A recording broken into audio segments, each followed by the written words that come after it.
Good evening and a very warm welcome to you. Thank you for joining us here on Hope TV News Watch on this 9th day of September 2022 to bring you up to speed with the stories making headlines. My name is Grace Ongo and our sign language interpreter tonight is Boniface Mureithi. Let's begin.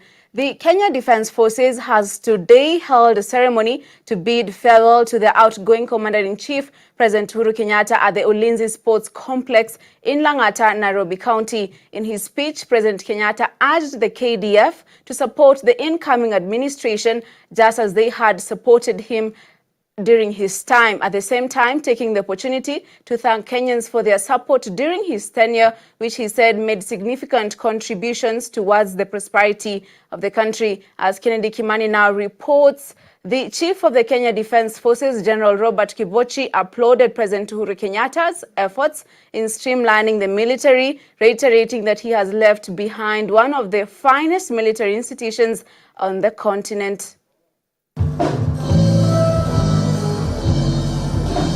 President Uhuru Kenyatta, the Commander-in-Chief of the Kenya Defence Forces, has urged the military to fully support the incoming administration, just as they have supported his administration.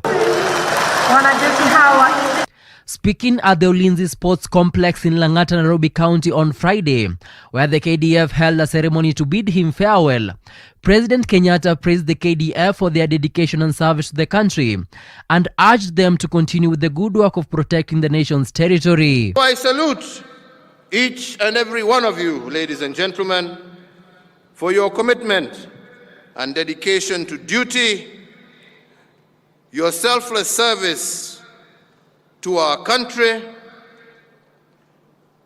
and I ask that you remain steadfast and support the incoming administration just like you have supported my administration and that of my predecessors. As we depend on God to protect our beloved country, we all look upon you to implement this prayer by defending our territorial integrity and sovereignty, and by always being mission ready.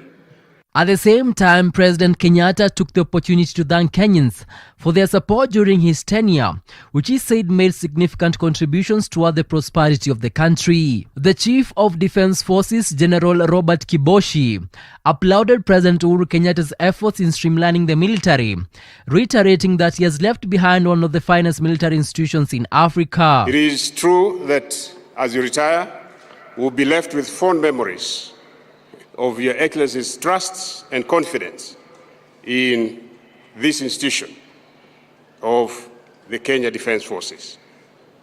We have, as an institution, developed over the past 10 years huge capacities and capabilities across the entire defense spectrum, and this is manifested to a large extent in the number of troops that we